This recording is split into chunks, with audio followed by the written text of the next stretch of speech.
We are very happy today because we are receiving here in Natal one of the most admired scientists of the recent times. I'm speaking about Professor Eugene Stanley. I would say that he's a physicist ahead of his time. He has contributed to many fields of science, many fields of physics, and he has pointed his view to new territories of nature where the people has not dared to investigate before. He created bridges between different branches of science and coined new words to designate these new fields of science. I can list here several fields like econophysics, like complex systems, or cooperative effects in medicine, or critical phenomena, phase transitions. Really, the list is long enough, and maybe during this conversation that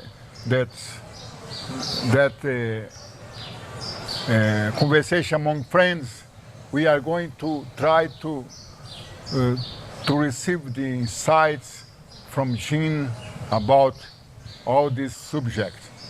But I would like to say before anything that Eugene is a good friend of the Brazilians. Eugene is a good friend of Brazil. He is a Brazilian by heart. He's a Brazilian by mind. He's a Brazilian in spirit. And I would like to ask Eugene about how he contacted the Brazilians, the Brazilian physicists in the first time, when you made the contact. As a child, I always loved Brazil. I read everything I could read about Brazil. I read about Carnival. I read about the spirit of kind people. So as soon as I had a chance to travel, I brought my wife and small babies, less than 1 year old, to Rio. And there, Constantino Salas helped host us.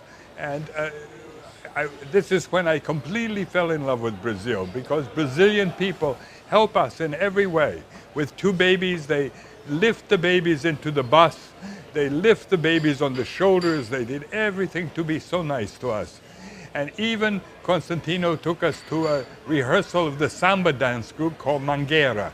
And there we saw the people enjoying themselves, and one of the dancers took my little son, less than 2 years old, in her arms and danced around the floor. And everybody was very excited to see this act of tremendous warmth. And later, with José Andrade and Márcia Barbosa, I went to Carnival and Recife and Olinda.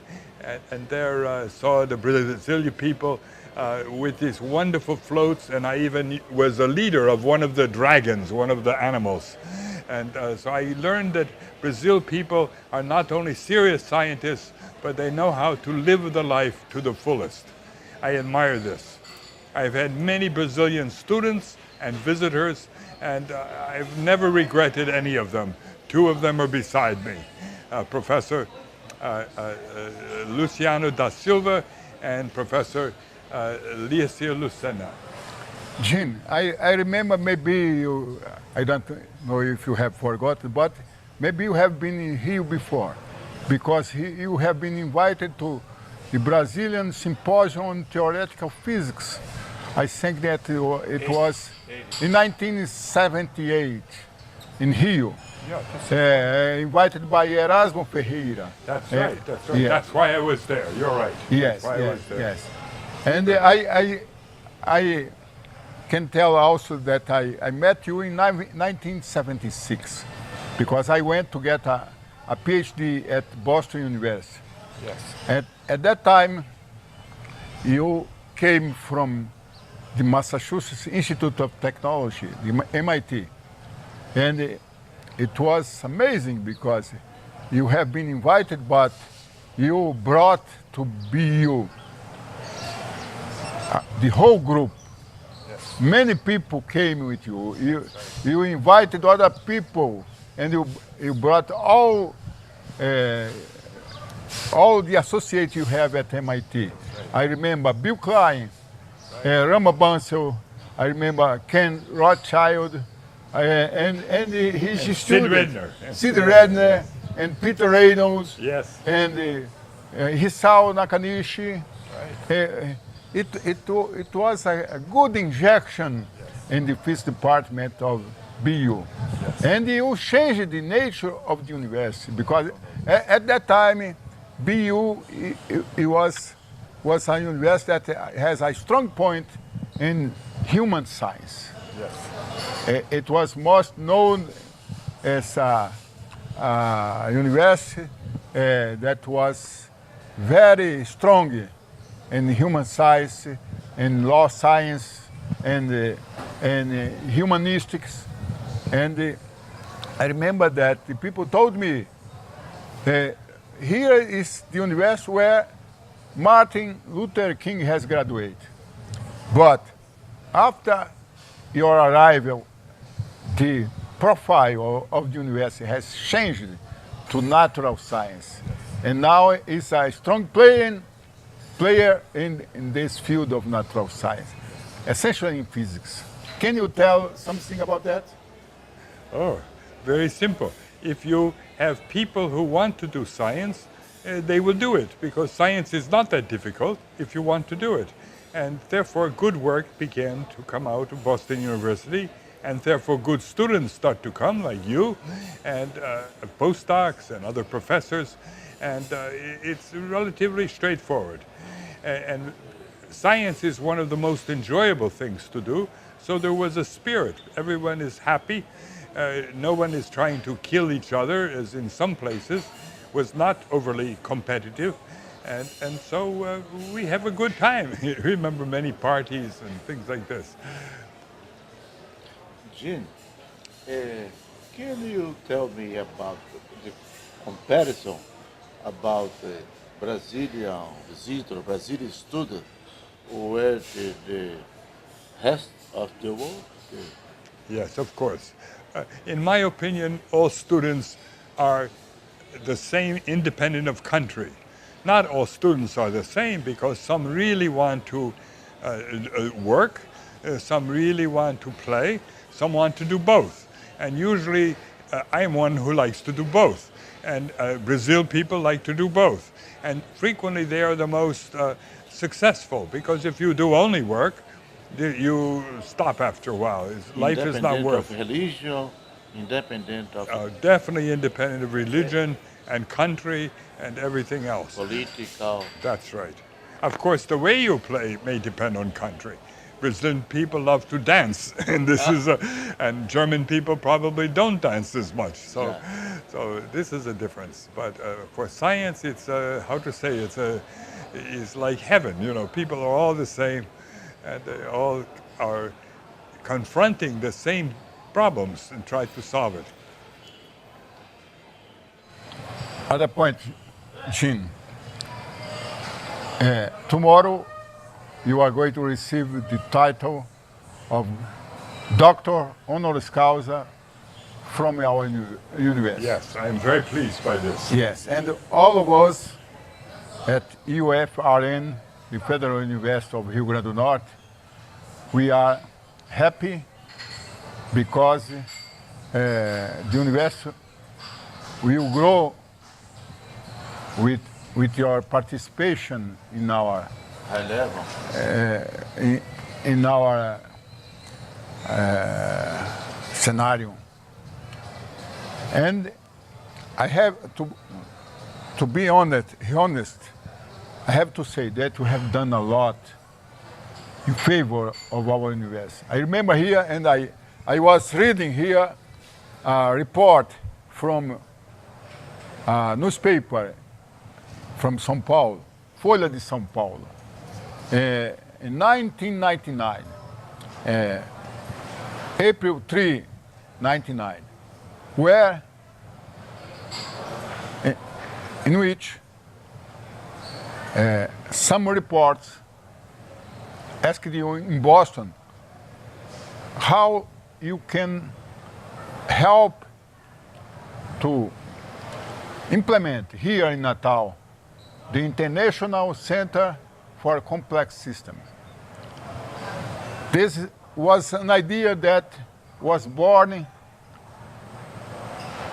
from your advice. You work a lot on this field, and we got so enthusiastic about that you have tried here, our group here, have tried to create a center to stimulate the research in multidisciplinary fields relating physics to biology, to computer science, to mathematics, to economics. And you have done many things to help us in this endeavor. One thing is to write to World Bank, ask them to give the financial support, and they answer in a positive way. And here is the report from Folha de São Paulo telling that. And Folha has also asked the World Bank about this idea, and the title of the report say, UFRN must receive funds, external funds from the World Bank. So this is only a small aspect of all the things that you have done to help our university in our physics department. But this plan has finally resulted in the creation of the International Institute of Physics. Has changed a little bit, but has received the applause of the physics community in Brazil, of the University of the Northeast, and also from the Minister of Science and Technology, José Israel Vargas. What can you say about that? What can I say? I believe very much that every person who wants to do science should be able to do it. But it helps to have money because science costs money. Not much if you do theory, but much more if you do experiments. And someone must give this money, and World Bank is rich. That's why I try to obtain money from World Bank. So this is the reason, very simple. Of course I love Brazil, and I was doing it, I would not do it for anybody, I suppose, but for Brazil it was a great pleasure to try to help. And the effect of science in Brazil, every year it's better. I've never seen a country change so much. 50 years ago, under the generals, it was much less science than now. And each year I see more and more support for science in Brazil. It's very, very impressive. So this is a good sign. Other question. You have started in science in the field of statistical physics, and you gave important contributions to maybe one of the biggest problems the physicists have faced It- that was the problem of phase transition and critical phenomena. Really was a problem that has defied the scientists along many decades.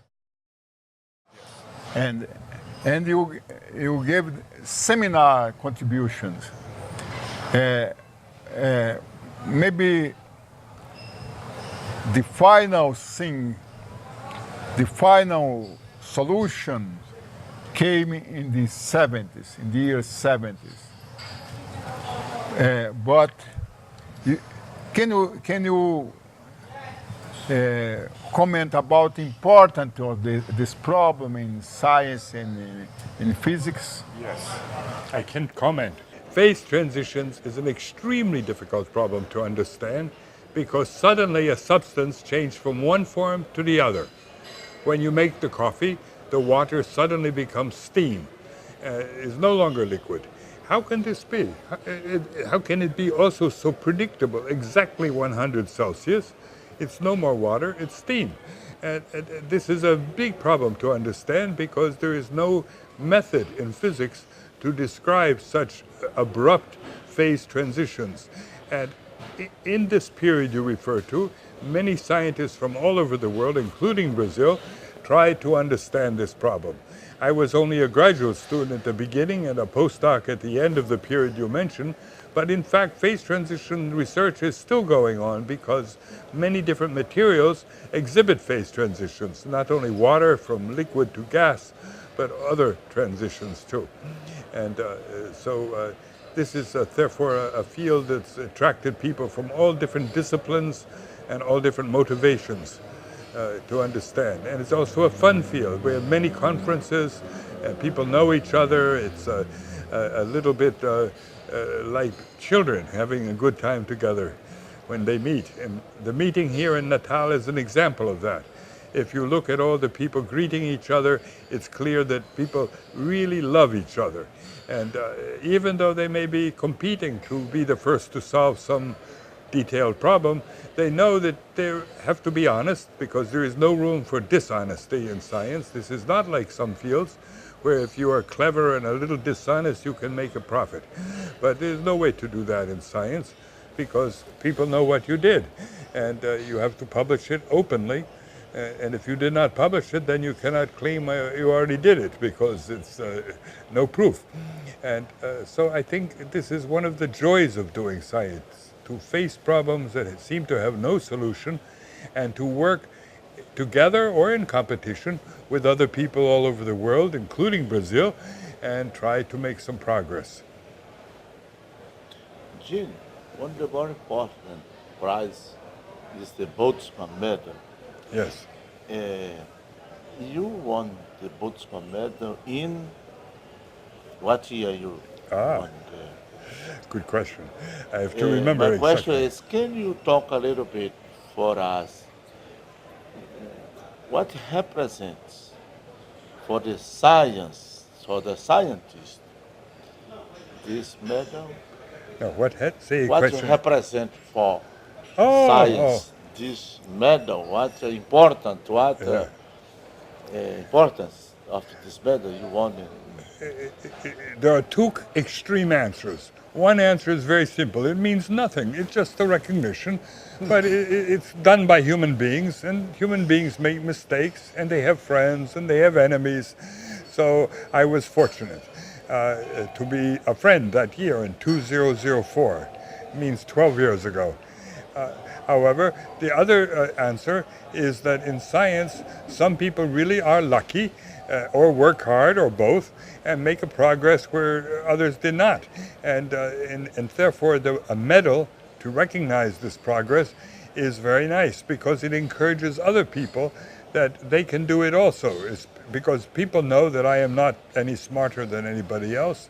I am simply hardworking and lucky and have very good students and postdocs and visitors. I've had 14 visitors from Brazil who come for 1 year or more, and you were one of them, Professor Silva, and what wonderful time I had. Yes, very good.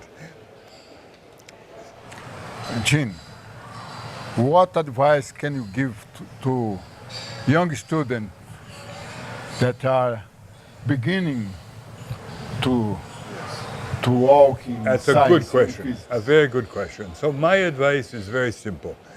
Enjoy it. Try to enjoy everything about science. You are learning something that you did not know before. Frequently, your parents don't know it. And you are learning it. You have the insight. And the second aspect is not only you learn what is known, but you try to have an idea or two about what should come next. This is more difficult, of course, to have a correct idea, but all ideas are welcome, and sometimes an idea that seems a little stupid is actually correct. This happened in two-dimensional magnetism when I was a graduate student, and my calculations showed a two-dimensional system could have the same kind of phase transition that water has when you heat it and it becomes steam. And previously people thought this is impossible, and they had very good reasons for why to think that. But my calculations show it could happen, and it took many years before people finally showed that this result was actually correct experimentally, and many prizes have been given for this because many advances occurred because of this possibility.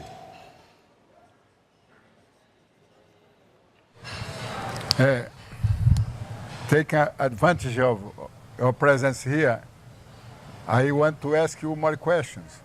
One is the following.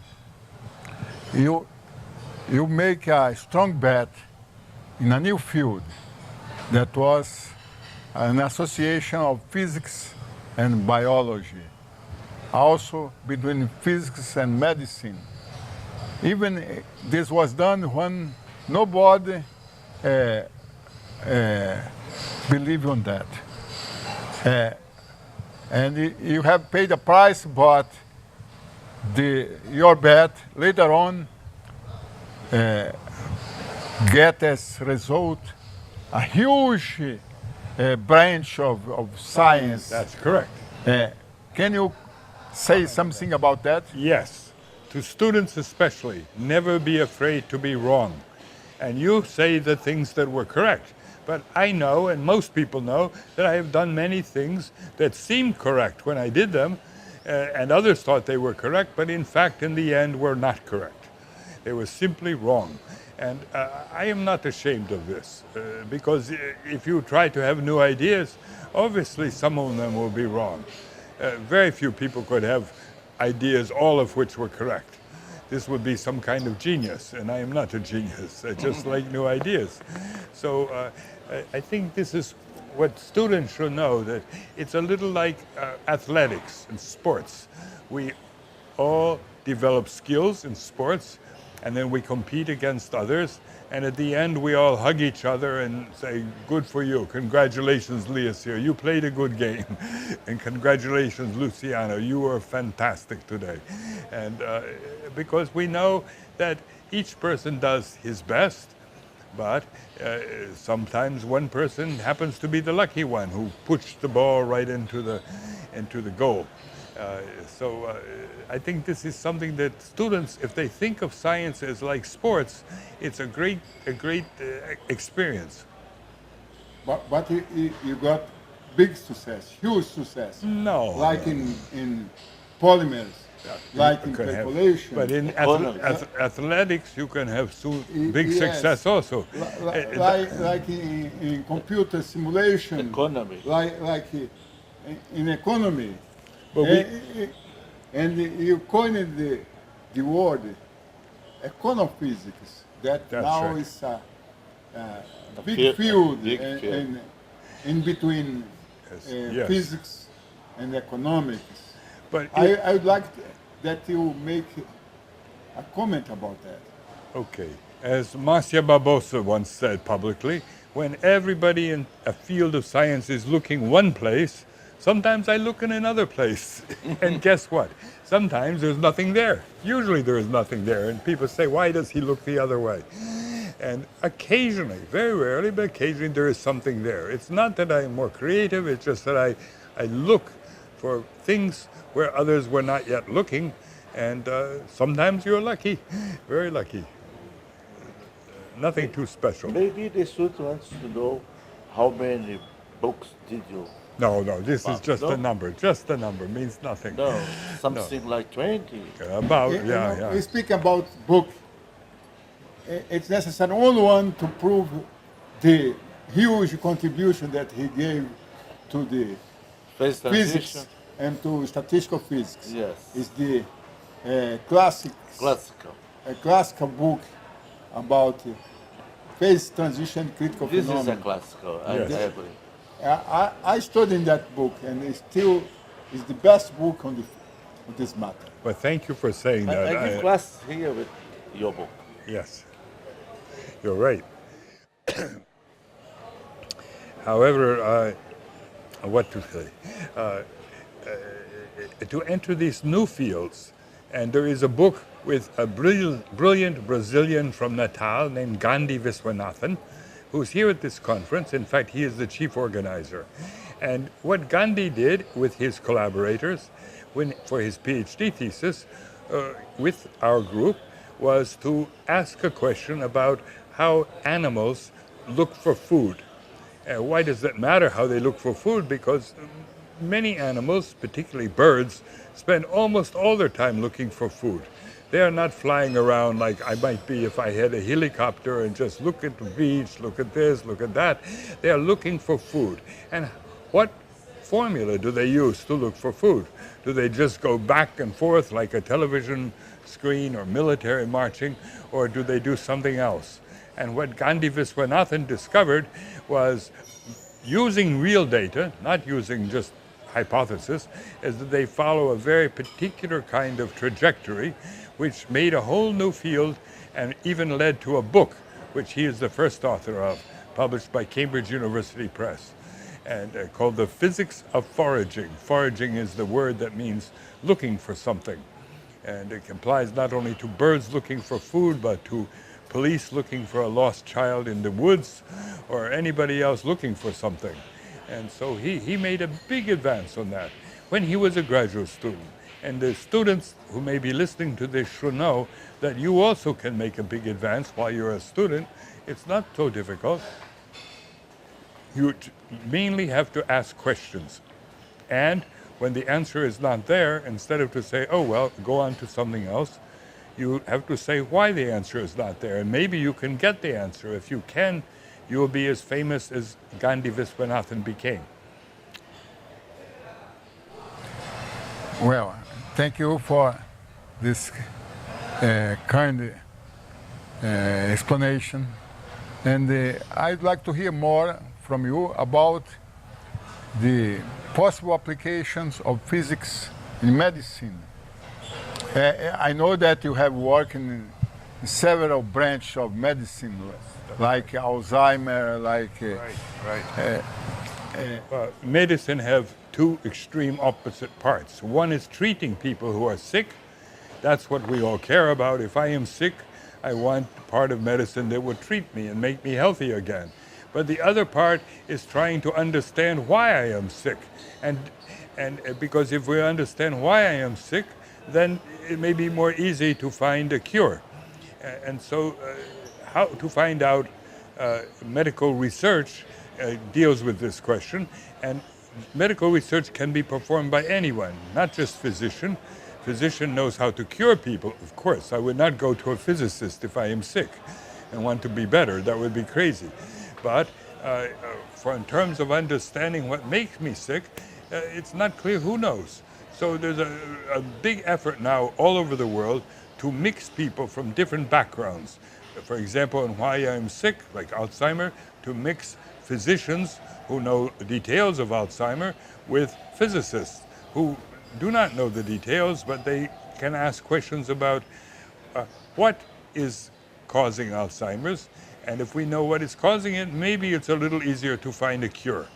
And so I think the idea that physicists can be part of research teams in other fields, and medicine is one of them, is a very useful idea. Economics is another that you mentioned already.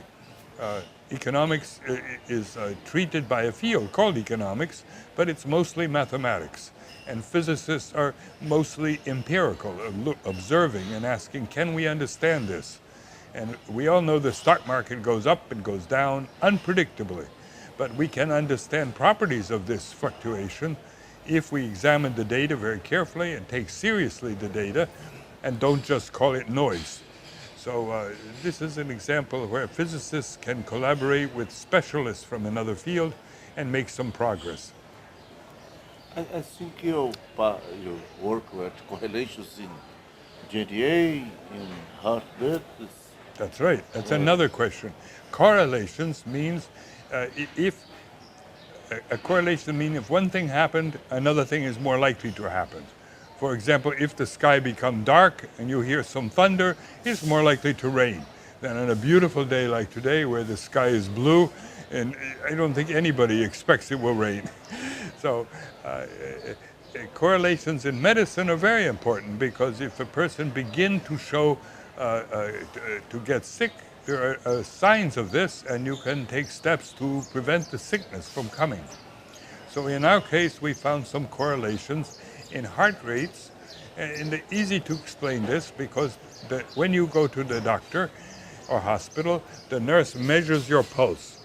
And how does she do that? She counts the number of beats typically in 1 minute. Say it's 60 beats in 1 minute.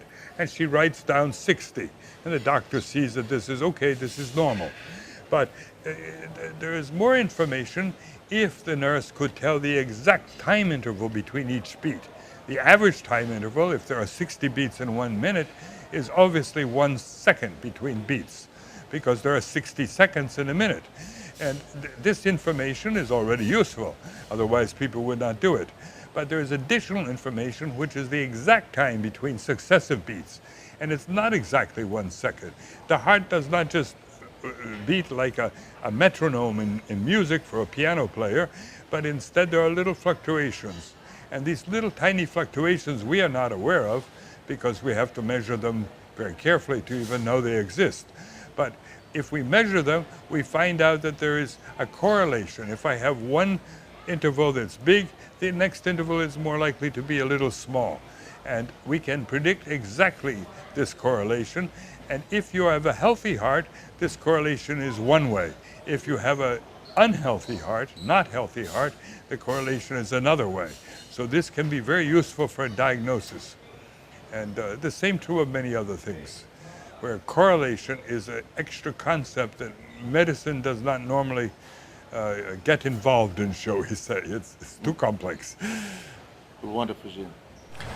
Let me ask you also about another subject where you have been working, is the water. Yes. The water means, for all of us, mysterious system that surprises us every day. Yes. Water have many unusual properties. The one that every child knows. If you put the ice cube on your water, it floats to the top. This is very surprising. All other solids are denser and they drop to the bottom.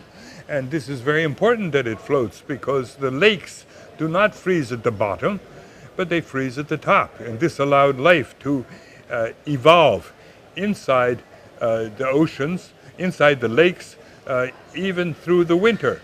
And if you come to Boston to visit, I can take you in the winter to ponds where you will see on the top of the pond, on the ice, you will see people fishing. They drill a hole in the ice, they put a rope down, and they catch fish. The fish are alive and perfectly healthy. They're not frozen fish, they're alive fish. And take them home and cook them and eat them and so forth. So this property is only one of 73 strange properties of water. The others are a little technical to describe, but the important thing is there was no simple understanding for all of these properties.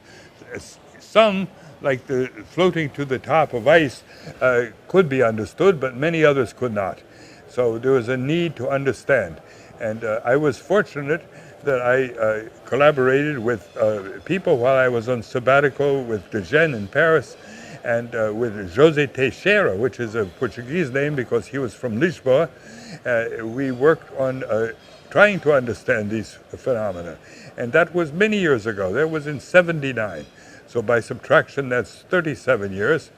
And but it's still working on this because the complete understanding is not there. So if anybody is fascinated by water, this is something you can study. You can Google a word like water or water research, or more useful on Google, put two words, water anomalies, and you will find these 73 anomalies listed, and you will be fascinated that water is so strange. Because this formula is simple, H2O. Almost every child learns that water is H2O, and H2O means 3 atoms, make 1 molecule. What could be simpler? Very, very simple. But it's not simple, and you will find out why if you Google these two words, water anomalies. You have worked a lot also in stochastic process. Yes. Stochastic means, you better tell them. Stochastic means, who the audience is. Related to random. Exactly. Random process. When I was a student and someone used a word like stochastic, I have no idea what it means, and I was very depressed because someone was using this word and I did not know. There are many words in science. If you don't know, you have to stop, put up your hand, and ask the teacher, what do you mean by this word, stochastic? And that's what I did to my colleague, Professor Lucena, because in case you're listening and you don't know what stochastic means, he explained it. Yes, and you have applied this to several models. One of these models is percolation, and the percolation you has shown to us that it's good to understand many processes in nature, like, for instance, petroleum, flow of petroleum in rocks, or propagation of diseases, or fire propagation, many of the natural phenomena. Yes. You have been a pioneer in believing that the computer science can work together with physics. In addition, you have the credit to being one of the first to believe on a new mathematical concept, a geometrical concept called fractal. I remember that in Boston, I heard you have invited Mandelbrot to Boston University, and the mathematicians don't believe that concept was important, and you gave full credit to his ideas, and this idea changed the way we see the nature, and maybe you can say something about that. First to say is that I did not invent fractals, but neither did Mandelbrot. This concept was known before Mandelbrot by Jean Perrin in France and by many others. In fact, the concept of associating a number called the fractal dimension was actually done by two mathematicians, Hausdorff and Besekovich. So what did Mandelbrot do? He did something very important. He recognized that this concept is useful to describe the real world, not just mathematics, and not just some simple little example like the shape of an irregular coastline, but instead could be useful to describe many, many different things. And he popularized this. And he always wanted the Nobel Prize for this, but the Nobel Prize Committee would not give it to him, which is a pity. But because you see, if what you do is recognize the importance of an idea, it's a little different than having the idea. But I, of course, also did not have the idea. But thanks to Mandelbrot and others, I recognized the importance, and it turned out that there are many applications of that idea elsewhere. The light means we have to stop? No, it's just the light in the room. Light. Another point that I want to ask you to speak about. We need to speak soon, yeah.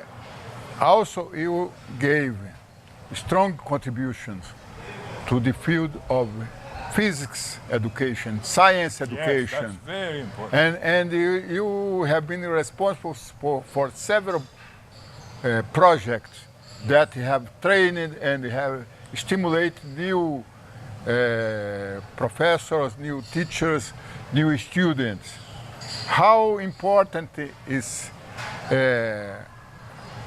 for the scientists to be involved in this kind of activity? In my opinion, very important, because scientists are excited about their work and they can show young students that you can have a life full of excitement and joy, a little like athletics.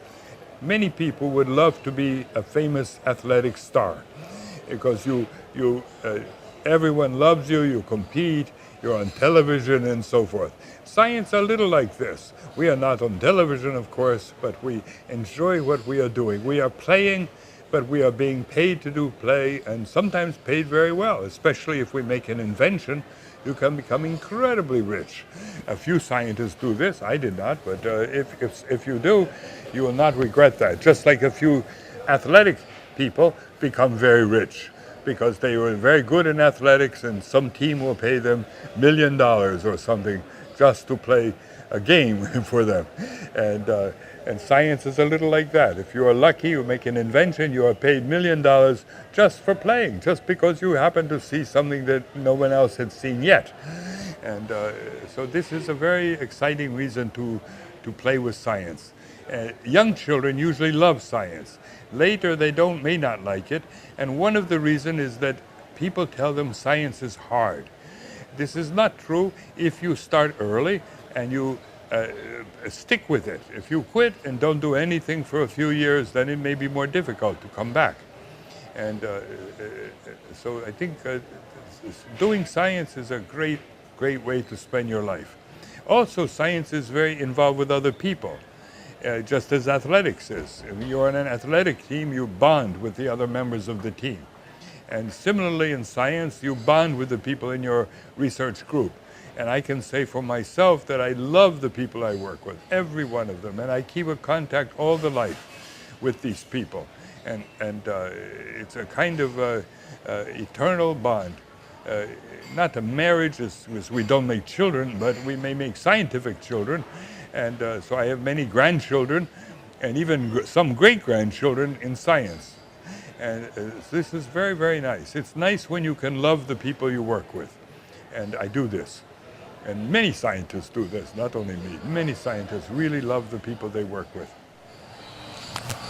In your viewpoint, Gene, what's the importance of science and technology for the progress and for the growth, for the way of life of the people in any nation? Of course, we all know that there's problems of all sorts all over the world. And certainly some of them have to do with poverty. People are simply don't have enough to live well. And science makes possible progress. There is a company called DuPont, and the motto is better things for better living, or better science for better living. And in other words, science leads to inventions, and inventions lead to happiness. Of course, it can go bad. You can use these other inventions that make a weapon, like an atomic bomb, or a nuclear bomb, or many other things. But this is true of almost everything in life. You can make something good or something bad. And it's up to each person to decide what they want to do. Maybe it's time to thank you very much for sharing your time, sharing your ideas. Thank you. Thank you Very much, Luciano and Liacir.